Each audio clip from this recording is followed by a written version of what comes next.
Oui, alors si vous me dites pourquoi nous autres nous y tenons, nous qui n'avons pas la foi, eh bien nous y tenons parce que c'est la fête. Et parce que c'est Saint-Jean et que...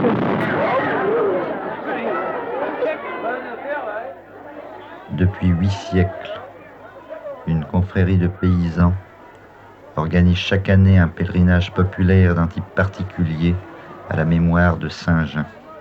Il faudrait que nous allions au-delà de cette fête profane qui n'est pas interdite, mais que notre fête de Saint-Jean soit une fête religieuse. La méditation de ce que Saint-Jean nous donne comme exemple de la foi.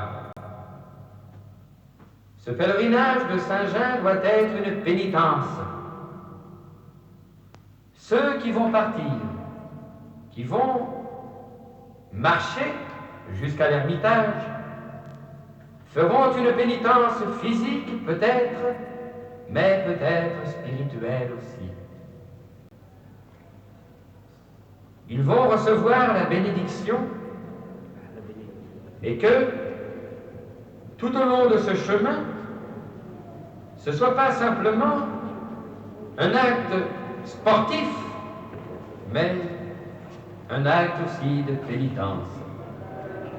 Un vrai pèlerinage que nous leur souhaitons.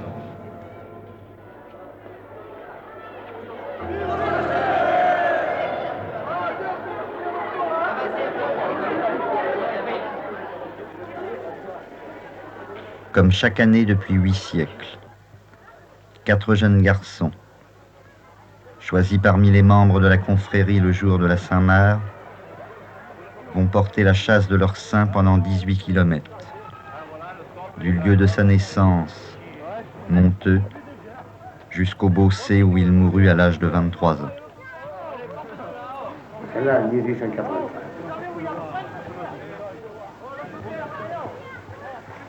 Celle-là est encore plus vieille. Et ça, c'est la plus vieille que nous ayons. C'est la plus vieille, la plus ancienne. Elle est de 1868. C'est ça, 1808. Ah, je ne sais pas. 1893, c'est l'année où il y a tant plus. Voilà, 1, 2, 3 et 4, il y a 50 ans qu'on avait porté Saint-Gilles. C'est l'année qu'on avait couru, nous. On n'a plus que 2 maintenant dans la vie. Ça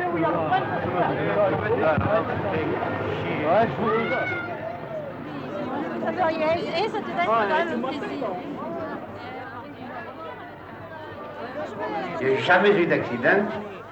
Vous savez, quand les jardiniers passent au grand trot, les cavaliers au milieu de la foule, il n'y a jamais eu un accident, rien du tout. Il peut y avoir un couillon qui traverse. Jamais eu un accident, rien du tout. En tout cas, il y a quelque chose qui est certain, c'est qu'aujourd'hui, et à l'heure dite, on est toujours parti, quel que soit le temps. Et jamais rien ne l'arrêtait, pas même la terreur. C'est drôle, mais c'est comme ça.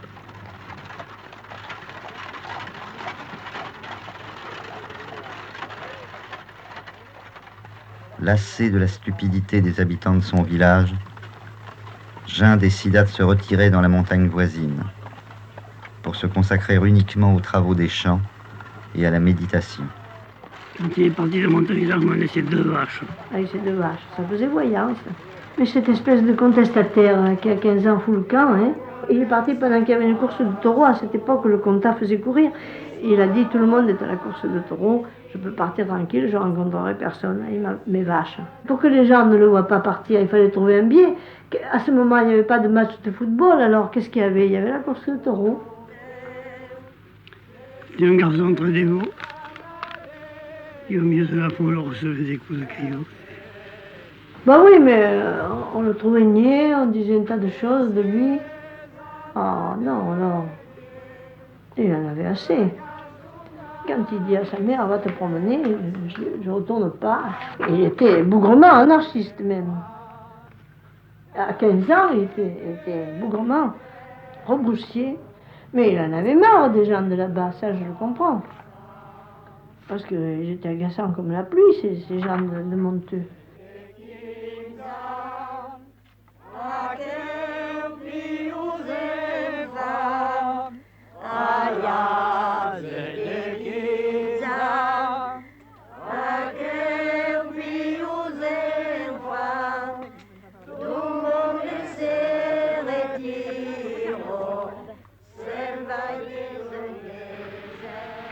Et quand j'ai le monteur, quand ils ont su où il était, ils sont tous partis monter sur un âne ou sur un mulet ou sur un cheval. Et c'est vieux ce qu'on parle ici, l'année 1100. Et alors, pour représenter cette cavalerie, on met toujours des chevaux. Seulement maintenant, ceux qui montent sur les voitures à deux roues devraient être à cheval. La vraie représentation serait tout le monde à cheval, sur un âne, sur un mulet. Après le départ du jeune paysan, une terrible sécheresse s'abattit sur le pays.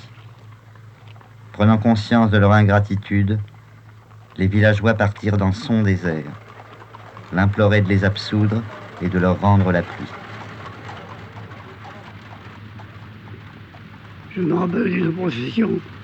Mon père, même nous, allait à pied chercher la pluie et de retour se mouiller. Tous ceux qui voulaient avec la canne, le bâton de pèlerin, montaient à Saint-Jean à pied, tous ensemble. Et il n'avait plus. Alors, ce que je me rappelle, il y avait des voisins, des incroyants complètement, qui ont dit, mais il pleut aussi bien sur nos terres que sur les vôtres. Ah, ça c'était vrai. Il pleuvait partout.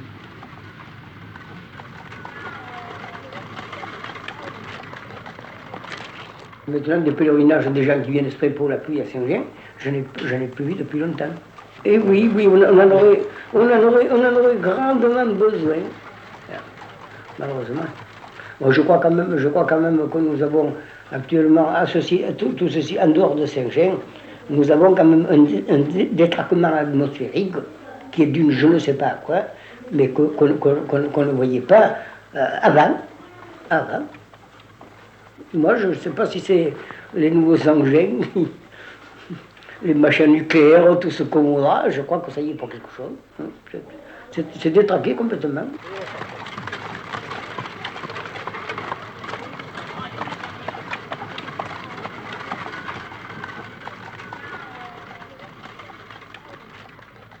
Seulement, maintenant, Il y a un canal, ici on avance, c'est plus pareil.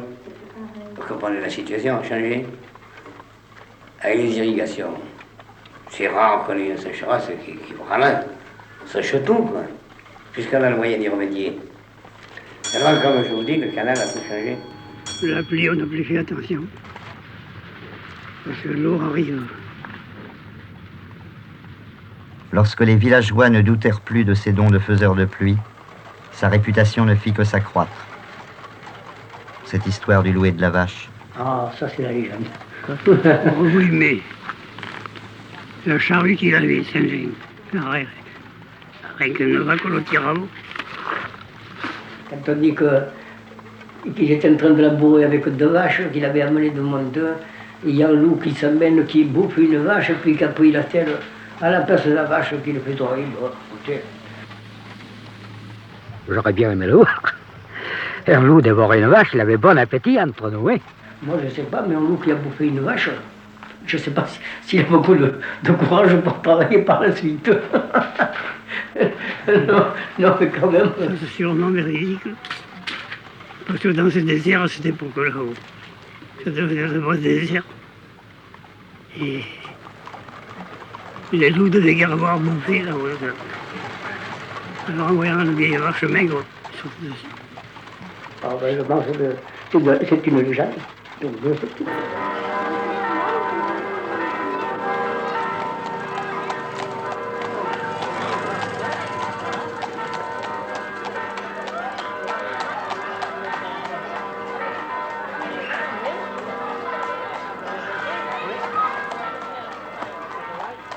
Avant, à ce moment-là, Saint-Jean, il traversait le cours en procession de Saint-Didier.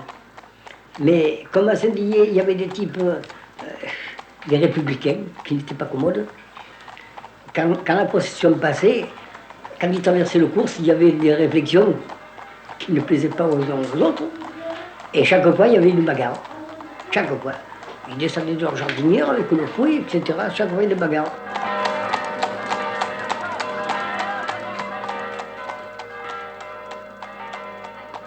Et on se couche toujours dans le lit, la tête en bas.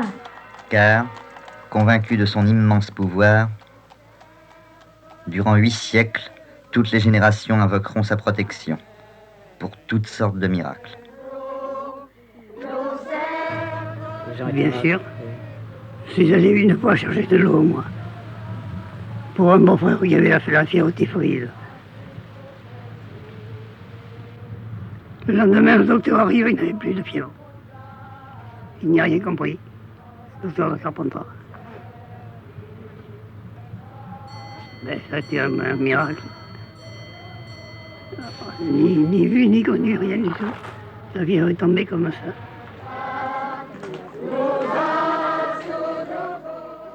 Et ça c'est comme le canal de Carpentras. Il n'y a plus de fièvre paludéenne. Il y a beaucoup moins de fièvre typhoïde. Et puis il y a le vaccin. Superstition. Enfin, l'eau Saint-Jean, quand même, m'a guéri mes pieds. Comme on dit en provençal, la fesse à l'âme. Un paysan, par exemple, auquel il arrivait un accident de la bourre, il s'en sauvait et il n'avait pas de mal. Eh bien, il se recommandait à Saint-Jean. Il se disait, c'est Saint-Jean qui m'a sauvé. Immédiatement, par exemple, s'il était artiste, il pouvait sculpter dans le bois une petite charrue et en faire don. Voilà. C'est encore un esvoto. Et alors, il y a des tableaux qui représentent l'accident, en général. Si les exhortations qu'adressent aujourd'hui les pèlerins à ce faiseur de pluie sont plus modestes que jadis, elles n'en demeurent pas moins d'une diversité surprenante parfois. Cette ferveur populaire ne s'exprime plus guère qu'à travers le livre des vœux de la chapelle de l'Ermitage. Ainsi, Saint-Jean, faites que mon père réussisse les melons, faites que je puisse continuer mon école, que ma mère réussisse le permis de conduite, qu'on retrouve la mobilette de mon frère et que je n'ai pas de mauvaises notes en géographie et histoire. Merci. Saint-Jean, faites que je puisse revenir ici avec un beau petit. Je vous allumerai 10 cierges, je vous le promets. Roseline. Pardonnez-moi d'avoir mis des cierges sans payer. Patrick.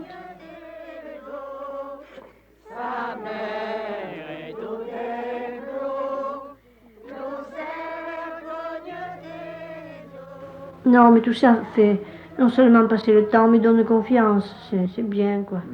On se sent... C'est dur de se sentir isolé, sans protection de l'autre côté. Quelqu'un qui est de l'autre côté, les saintes, ou Saint-Jean, ou les spirites, les morts, qui les aident. Vous comprenez? On se sent en sécurité quand on a quelqu'un, un saint surtout, qui peut faire des choses extraordinaires. Ben, quand même, vous aimez mieux être bien avec lui. À l'origine, c'était ça, on disait que si tu veux Dieu, il est trop loin, hein. Il faut s'adresser à ses saints. On dit bien, il vaut mieux s'adresser à Dieu qu'à ses saints, mais c'est pas vrai, parce que Dieu ne peut pas écouter vos petites histoires. C'est des petits saints de rien du tout, celui qui était paysan, celui qui amène la pluie, celui qui fait cesser le vent, vous comprenez bien. Pour des paysans, c'était plus important que Dieu le Père. Vous n'allez pas déranger le cosmos parce que vous demandez la pluie quand même, ou parce que vous avez des fièvres. Et il y avait même des dons en matière, par exemple, un estropié donnait ses béquilles.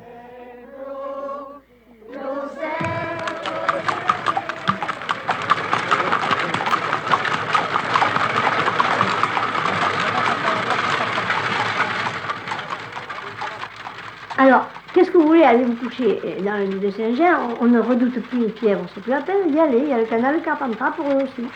Des vérités et des corps. Une tradition ben acceptable. Nous faillasals che Zemi naixigué din vostre galant paese de Monteu, lo 6 de settembre.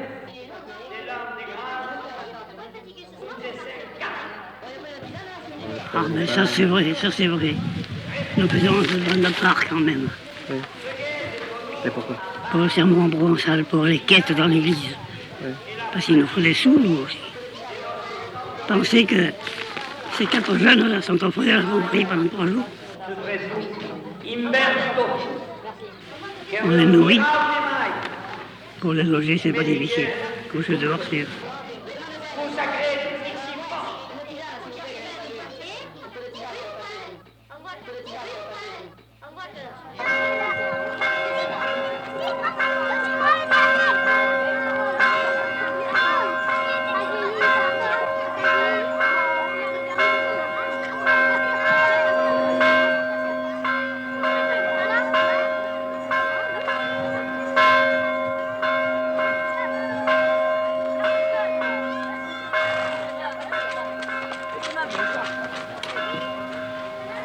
une certaine dévotion pour cet enfant du pays. Parce qu'il est né au pays. Il est dans le café des commerces. Ah oui, oui, simplement. Premier venu. Ah oui, en gros. Je pourrais vous dire, moi qui étais en place là-dedans pendant 40 ou 50 ans, on n'est pas dévot à l'église, on est dévot à Saint-Jean. On monte, c'est ça. On laisse tomber le cœur, il est en 7e. Et on est dévot à Saint-Jean. C'est l'enfant du pays. Il est né à Monteux. Et voilà pourquoi on est dans la tradition. Il n'y a que l'eau dans le cantique. Les 2 trous dans le rocher, l'histoire de la fontaine du vin et de l'eau. C'est une légende, ça n'a jamais existé. Pourquoi que Saint-Jean, quand sa mère est venue, qui était morte de soif, en pouvant ses 2 doigts dans son rocher, il a pu sortir une chose de vin, une chose d'eau, ça n'existe pas. Mon Dieu, le verre ne coule plus, nous ne pouvons pas nous en rendre compte. Ah oui, parce qu'il y abuse de cette fontaine. On laissait l'eau de côté pour boire le vin. Ça coule de source. Et le verre, la mère a dit, il retourne d'ivrogne. Alors elle a dit à Saint-Jean d'arrêter celui du vin. Notez que nous ne sommes que ses descendants 500 ou 600 ans après nous autres. Quelqu'un qui connaît le rocher comme moi je le connais, bien vous savez qu'une perforose déjà, elle aurait du mal pour le percer. Là. Étant entendu que toute fête populaire implique ses propres débordements, on a dû supprimer cette fête de nuit à cause de la jeunesse. Nous avons été d'accord avec l'archevêque depuis les supprimer. On ne pouvait plus arriver à contenir cette jeunesse. C'était pire que les contestataires maintenant, tout autant. Et oui, on disait qu'on y allait 2, on retournait 3. Parce que les gens disaient, ah, le courage, bah, ça nous est un pays qui va 12, retourne 13. Je vous dis, chez les archevêques, ils ont trouvé ça trop mondain. Mondain, quoi. Oh, mais oui, parce que on était mélangés, on passait la nuit dans l'église, on veillait le ciel, on y voyait guerre, vous savez, c'était bien plus commode, quoi. Je comprends ça, moi, je comprends bien. Moi, j'aurais aimé, moi, ce moment à Saint-Jean, mais ici, pas nada. Ça n'a plus rien de religieux, alors, ça. C'est la grande fête populaire. Ça a 2 sens. Un petit peu de religion, un petit peu, parce que tous ceux qui vont là-haut ont bien à bouffer et à boire. Mais c'est le beau. Pour nous, c'est le beau. Oui, mais comme je vous dis, ça me nuise, ça revient à 0, ça. Il faut les avoir vus, les pèlerinages d'autrefois. L'importance qu'ils avaient, puisque mon pauvre père me disait avoir vu dans les 20 à 25 000 personnes au pèlerinage de septembre, que vous n'obtiendrez plus à l'heure d'aujourd'hui. Oui, ce n'est plus du tout la même chose. Ce qu'il faudrait, c'est surtout rénover la fête, c'est surtout la remettre dans son antiquité, dans son ancienne splendeur. Et à moins que les jeunes qui nous remplacent le laissent abolir, autrement ça ne devrait pas s'abolir. Il y était le clergé, parce que s'il y était, c'est qu'ils n'osent pas. C'est qu'ils n'osent pas ne pas y être. Non, on ne le veut plus. On ne le veut plus. On en a enlevé combien? 375, combien? Oui, on les a enlevés, on a dit, allez, celui-là. Tous ceux Saint-Antime, tous ceux de la pluie, de tout ça, tous les saints agraires. On les a enlevés. Allez, on ne vous a pas reconnus, ils ne sont pas dans la légende dorée. Elle en a peut-être trop, l'Église, maintenant. Elle fait une sélection. Ils ont supprimé ça comme étant de la superstition populaire, de l'histoire populaire. Alors, au Bossé, pensez-vous ce qu'ils vont se laisser enlever Saint-Jean? Bon, alors, hein, tu repasseras, ils ont dit. Si, elle restera populaire et il ne mourira pas quand même. Il y en a toujours qui auront foi en Saint-Jean. Parce que Saint-Jean, c'est un paysan. Parce que Saint-Jean, c'est la pluie. En somme, c'est un enfant du pays. Et s'il ne va pas dans un grand circuit, il aura toujours une ronde ici qui vénérera Saint-Jean. Ça, je ne crois pas me tromper là-dessus. Je vais me servir d'un mot très cru. On entendait souvent crier « Vive Saint-Jean, coquine de Dieu !»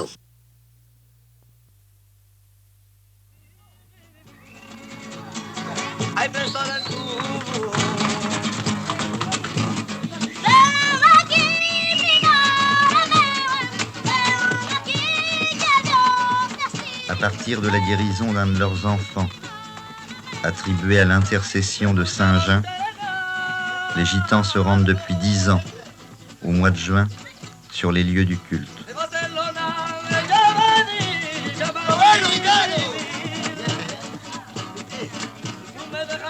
L'instauration de ce pèlerinage gitan, loin d'avoir fait l'unanimité, ne va pas sans quelques remous parmi la population locale. Je suis un drôle d'ami, moi. Souvent, je suis méchant. J'ai frappé ma femme cette semaine. Puis j'ai volé le gadjo. Et puis, j'avais de l'argent un jour, j'avais bien chiné.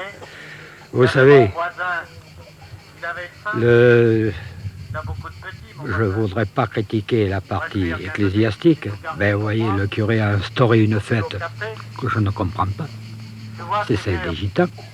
Car Saint-Jean n'avait jamais rien eu à faire avec les gitans. Je ne vois pas ce que viennent faire les gitans là-dedans. Tu peux changer mon cœur. Tu veux changer mon cœur. Tu veux faire de moi un vrai ami. Un homme solide. Jésus, change mon cœur. Je suis un drôle d'ami. Un homme qui aime tous ses frères. Oh Jésus, change-moi. Comment pourrait-il en être autrement devant cette évangélisation démagogique entreprise par les autorités ecclésiastiques intégrées aux affaires gitanes? Ces procédés insultants et méprisants à l'égard de la dignité des gitans ne font qu'entretenir un sentiment de racisme larvé parmi la population locale et les fervents de Saint-Jean.